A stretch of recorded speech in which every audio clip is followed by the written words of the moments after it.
Hello everyone, आप सब कैसे हैं? उम्मीद करता हूं कि आप सब अच्छे से, खैरियत से, एकदम बढ़िया, मस्त, सेहतमंद, चंगे और बहुत ही बेसब्री से आप सब मेरे वीडियोस का इंतजार कर रहे हैं। तो आज आप सबके सामने ये बंदा शुभ्रजीत चक्रवर्ती लेकर आया है अपकमिंग सिनेमा स्पिरिट, उसका साउंड अनाउंसमेंट टीजर रिएक्शन लेकर।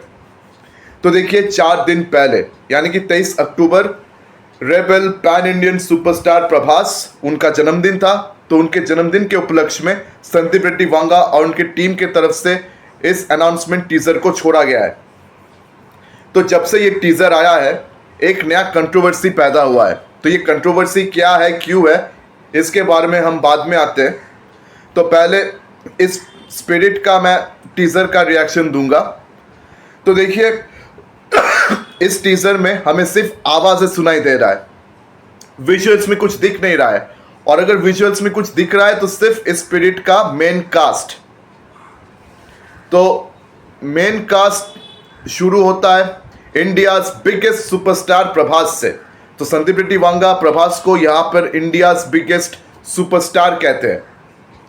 उसके बाद तृप्ति दिमरी, प्रकाश राज, कंचना जी और फिर विवेक ओबेरॉय। तो ये है इस फिल्म का मेन कास्ट। तो आवाज़ें और डायलॉग सुनकर यह साफ पता लगता है कि एक जेल का सीन है। और प्रभास का जो कैरेक्टर है वो एक बहुत ही ज़्यादा रूथलेस, वायलेंट, लेकिन बहुत ही पैट्रियटिक और ऑनेस्ट पुलिस ऑफिसर है। पर ये बहुत गुस्से वाला है, बहुत ही वायलेंट है। ये अपना आपा बहुत आसानी से खो बैठते हैं। तो अपने इन तानाशाही रवैयों के कारण इनको जेल हो जाता है, इनको रिमांड में लिया जाता है। लेकिन जो जेलर है, जेलर साहब है प्रकाश राज, वो यहाँ पे जेलर साहब के रोल निभाते हुए नजर आएंगे, सुपरिटेंडेंट यानी कि जेलर साहब। तो वो प्रभास को बिल्कुल पसंद नहीं करते, उनके खिलाफ वो बहुत ज़्यादा स्ट्रिक्ट पेश आते हैं। वो साफ साफ कहते हुए सुनाई देते हैं कि भाई, मेरे जेल में मुझे सिर्फ 2 ही यूनिफॉर्म दिखना चाहिए, या तो खाकी या तो कैदी। I hate civilians. और वो प्रभास को साफ धमकाते हैं कि भाई, ये तेरा पैरेड ग्राउंड नहीं है, चल जल्दी से जल्दी दौड़ चल। और एक आदमी यहाँ पर प्रकाश राज को समझाते हैं कि ये बहुत ही डेकोरेटेड पुलिस ऑफिसर है, आईपीएस का आईपीएस का एकदम फर्स्ट रैंक्ड पुलिस ऑफिसर है। मतलब वो अच्छी तरह से प्रभास के बारे में उनको बताते हैं, लेकिन प्रकाश राज उसकी परवाह नहीं करते। वो साफ साफ कहते हैं कि भाई, मुझे फर्क नहीं पड़ता कि ये कौन है, ये बस मेरे लिए एक कैदी है, एक क्रिमिनल है, और इसको वैसे ही ट्रीट करना चाहिए। मतलब इसको नंगा करके इसका पूरा मेडिकल टेस्ट कराओ और इसका फोटो हर एक एंगल से लो, left right centre, and he should be treated only like a prisoner, only like a criminal, he should be treated like a criminal. ऐसा प्रकाश राज का साफ कहना है। और फिर एकदम अंत में हम प्रभास का एक डायलॉग सुनते हैं। वो सुपरिटेंडेंट को खुद बुलाकर कहते हैं, मिस्टर सुपरिटेंडेंट, बचपन से मेरी एक बहुत बुरी आदत है। From childhood I have just one bad habit. तो ये था प्रभास का डायलॉग। तो देखिए, एक म्यूजिक से शुरू होता है ये टीजर, और माउथ ऑर्गन, और ये म्यूजिक जो है माउथ ऑर्गन से बजाया जा रहा है। कुछ हद तक आपको शोले की याद दिलाएगी, शोले का माउथ ऑर्गन म्यूजिक का आपको थोड़ा याद दिलाएगा। और जिस तरह का म्यूजिक है, म्यूजिक सुनकर पता लग रहा है कि सिनेमा में अब थोड़ा पैट्रियटिज्म होने वाला है। मतलब संदीप रेड्डी वांगा ने खुद इंटरव्यू में कहा है कि ये स्पिरिट बिल्कुल मेरे जोन का सिनेमा है। लेकिन म्यूजिक सुनकर अब लग रहा है कि ये संदीप रेड्डी वांगा के लिए थोड़ा अलग सिनेमा साबित हो सकता है, क्योंकि इस सिनेमा में इस बार थोड़ा पैट्रियटिज्म होगा। क्योंकि यहाँ पे प्रभास बहुत ही ऑनेस्ट पुलिस ऑफिसर के रोल में दिखाई देंगे, लेकिन हाँ, साथ में संदीप रेड्डी वांगा का जो वायलेंस होता है, जो उनका अपना जोन है, वो भी सिनेमा में होगा, इस बात पर कोई शक नहीं है। वो तो प्रकाश राज और प्रभास के डायलॉग से ही साफ पता लगता है कि यहाँ पर वायलेंस बहुत ज़्यादा होने वाला है। और ये कैरेक्टर जो है ये गुस्से में कुछ भी कर सकता है, और खुद कहते भी है कि बचपन से मेरी एक बहुत बुरी आदत है। अब देखते हैं जब इस सिनेमा का ट्रेलर टीजर रिलीज होगा, मतलब मेन ट्रेलर जब रिलीज होगा या मेन टीजर रिलीज होगा, तब देखते हैं कि उनकी ऐसी क्या बुरी आदत है जिनके वजह से आज उनको जेल जाना पड़ा है, जिनके वजह से आज उनको एक क्रिमिनल बनना पड़ा है, जिसके वजह से आज उनको एक मतलब कन्विक्ट बनना पड़ा है। लेट्स सी उनकी ये बुरी आदत क्या है। अब आते हैं कंट्रोवर्सी पे। तो संदीप रेड्डी वांगा ने प्रभास का इंट्रोडक्शन इस तरह दिया, इंडियाज बिगेस्ट सुपरस्टार प्रभास। तो इससे बहुत लोगों को तकलीफ हुई है, खासकर शाहरुख खान के फैंस को बहुत ज़्यादा तकलीफ हुई है। उसके बाद से उन्होंने सवाल खड़ा किया, उसके बाद से उन्होंने संदीप रेड्डी वांगा प्रभास दोनों को ही ट्रोल करना शुरू किया। मर्सिलेसली इन दोनों के बारे में बहुत उल्टी सीधी बातें उन्होंने बोलना लिखना शुरू कर दिया है। तो देखिए, अगर आप मुझसे पूछे तो मेरा यही कहना है कि इन सब की कोई ज़रूरत ही नहीं थी। संदीप रेड्डी वांगा ने अपने हीरो को सेलिब्रेट किया है, और संदीप रेड्डी वांगा की यही आदत है, अपने हीरो को सेलिब्रेट करना। और हाँ, ये बात भी सही है कि संदीप रेड्डी वांगा खुद एक बहुत ही कंट्रोवर्शियल आदमी है। ये अपने इंटरव्यूज़ के ज़रिए, अपने सिनेमा के ज़रिए कंट्रोवर्सीज पैदा करते हैं। कंट्रोवर्सी संदीप रेड्डी वांगा का पीछा नहीं छोड़ता। मतलब संदीप रेड्डी वांगा शायद ये कहते हुए सुनाई देंगे, controversy controversy controversy, I don't like it, I avoid, but controversy likes me, I can't avoid. ये शायद संदीप रेड्डी वांगा कहेंगे, और कहना भी चाहिए, क्योंकि कंट्रोवर्सी से उनका बहुत ही पुराना नाता है। जब से उन्होंने अर्जुन रेड्डी बनाया है तब से कंट्रोवर्सी उनका पीछा नहीं छोड़ता। लेकिन ये जो कंट्रोवर्सी पैदा हुआ है, ये इसकी कोई ज़रूरत नहीं थी। और मुझे एक बात समझ में नहीं आई कि इस सिनेमा से शाहरुख खान का कोई नाता ही नहीं है। शाहरुख खान को इस सिनेमा से कुछ फ़र्क पड़ता भी नहीं है। तो शाहरुख खान के फैंस को शामिल होने की क्या ज़रूरत थी। और देखिए, प्रभास को बिगेस्ट सुपरस्टार कहकर कुछ गलत नहीं किया संदीप रेड्डी वांगा साहब ने, क्योंकि प्रभास पैन इंडियन लेवल पर सच में बहुत बड़े सुपरस्टार है। और इस वक्त प्रभास के कंधों पर जो फिल्में माउंट हो रही है, उन फिल्मों के बजट्स 400 करोड़ से भी ज़्यादा है। एक एक फिल्म का मैं कह रहा हूँ, एवरेज में 400 करोड़ प्लस है।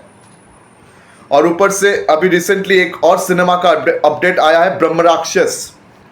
ये होम वाले फिल्म्स प्रभास के साथ करने वाले हैं, और रूमर्स के अनुसार प्रभास के साथ होम वाले फिल्म्स एक 2 या 3 फिल्म का डील भी साइन करने वाला है। प्रभास के ऊपर बहुत सारे फिल्मों का बोझ होगा, और इस वक्त जितने सारे फिल्में प्रभास के ऊपर डाला गया है, उन सब का वैल्यूज अगर एस्टिमेट किया जाए तो वो 3000 करोड़ से भी ज़्यादा है। और प्रभास का पैन इंडियन मार्केट बहुत बड़ा है। पैन इंडिया में प्रभास का जो मार्केट पैदा हुआ है, जो मार्केट उनका तैयार हुआ है, उसके अनुसार उनको बिगेस्ट सुपरस्टार कहना कुछ गलत नहीं होगा। और ऊपर से प्रभास का कोई भी सिनेमा जब निकलता है तो डोमेस्टिक बॉक्स ऑफिस में उस सिनेमा का ओपनिंग कम से कम 90 करोड़ का होता है, और कुछ सिनेमा तो 100 करोड़ भी पार कर जाता है। और ये स्पिरिट, अगर ये थोड़ा सा भी अगर अच्छा फिल्म निकला, अगर स्पिरिट को बहुत बड़ा हाई प्रमोशन गलती से भी मिल गया ना, तो इस सिनेमा का ओपनिंग 100 करोड़ से इस वक्त ज़्यादा होने वाला है। सिर्फ डोमेस्टिक बॉक्स ऑफिस की बात कर रहा हूँ, सिर्फ डोमेस्टिक बॉक्स ऑफिस की। और डोमेस्टिक बॉक्स ऑफिस में आप शाहरुख खान का एक ऐसा सिनेमा मुझे याद दिलाइए जिसकी ओपनिंग 80-90 करोड़ का हुआ हो। मैं ग्लोबल बॉक्स ऑफिस में की बात नहीं कर रहा, I am not talking about global box office. अगर ग्लोबल बॉक्स ऑफिस को मिलाकर आप देखेंगे तो प्रभास के ऐसे बहुत सारे सिनेमा आपको मिल जाएंगे जो आराम से 150 या 200 करोड़ का ओपनिंग ले चुका है उस हिसाब से।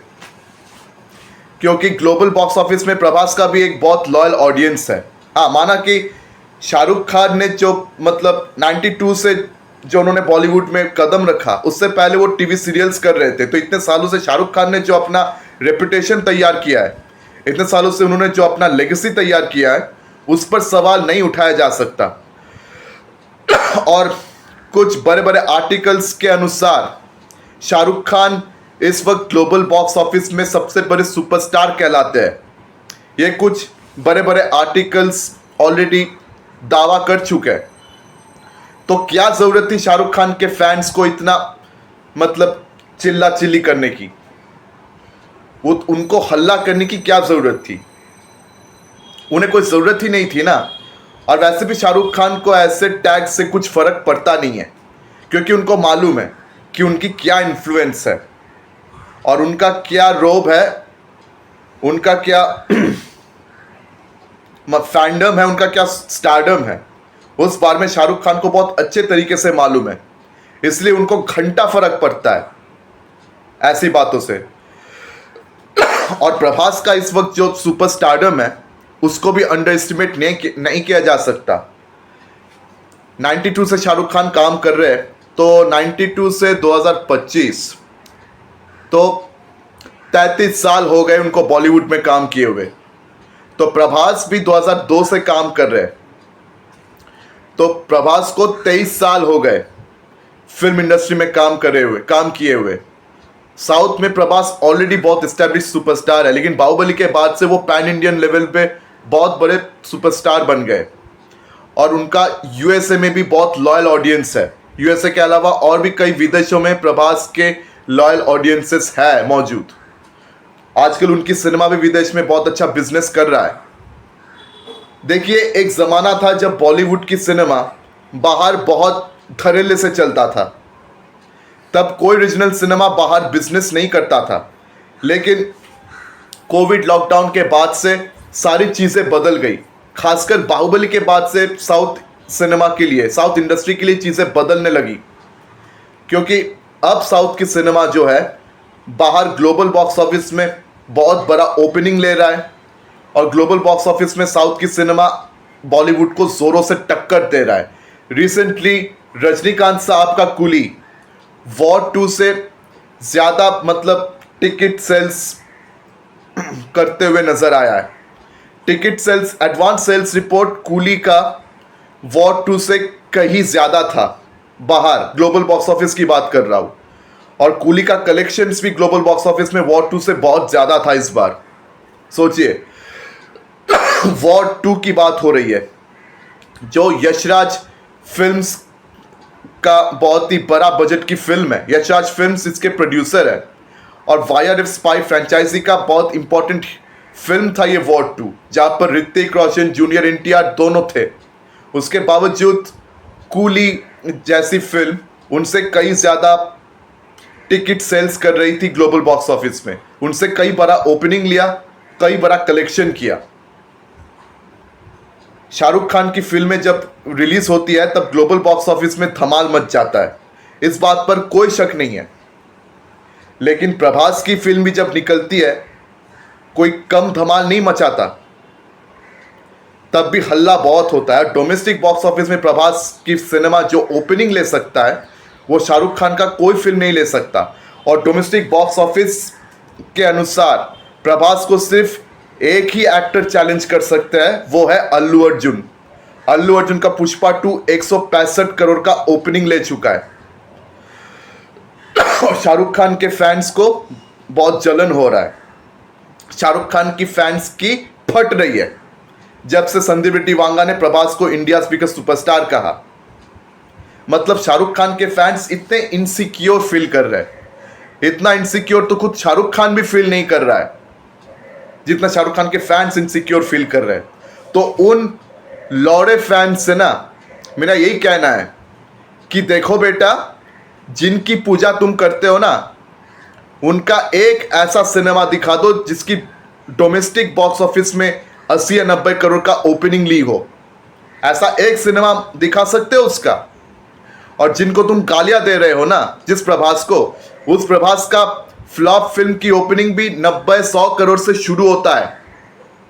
उसके हर एक फ्लॉप फिल्म की ओपनिंग देख लो बाहुबली के बाद से, या तो 90 करोड़ के है या तो 100 करोड़ के है। और अगर स्पिरिट को गलती से भी थोड़ा सा अच्छा प्रमोशन और थोड़ा अच्छा पब्लिसिटी मिल गई अगर ये सिनेमा की कहानी लोगों को थोड़ा भी पसंद आ गया ना, तो 100 करोड़ के ऊपर ये सिनेमा ओपनिंग लेने वाला है और पता नहीं ये सिनेमा कितना रिकॉर्ड्स तोड़ सकता है। तो भाई अपना लौड़ागिरी जो है ना, इसे बंद करो और अपने सुपरस्टार शाहरुख खान उस पर थोड़ा रहम करो। काहे उनका नाम खराब करने आ जाते हो तुम लोग यार? उनका नाम काहे खराब करने आ जाते हो? कोई काम धाम नहीं है क्या तुम लोगों को? कुछ भी बकते हो। तो ये बकना और हगना बंद करो। और एक बात हमेशा याद रखना, प्रभास के अलावा अल्लू अर्जुन भी है जो डोमेस्टिक बॉक्स ऑफिस में बड़े से बड़ा ओपनिंग्स देता है। तो इसीलिए बकना और हगना बंद करो, अपना मुंह बंद रखो और शाहरुख खान पे थोड़ा रहम करो यार, रहम करो थोड़ा सा। मेरा इतना ही कहना है आप सबको। बाकी आप सबको क्या लगता है नहीं लगता है, आप सब समझदार है, आप सबकी समझदारी पर छोड़ता हूं। तो अगर मेरी वीडियो आपको पसंद आई हो तो मेरी वीडियो लाइक करें, ज़्यादा से ज़्यादा शेयर करें और हाँ, मेरे चैनल को सब्सक्राइब करना बिल्कुल भी मत भूलिए। तो आज आपसे विदा ले रहा हूँ, फिर मुलाकात होगी अगले वीडियो में। धन्यवाद।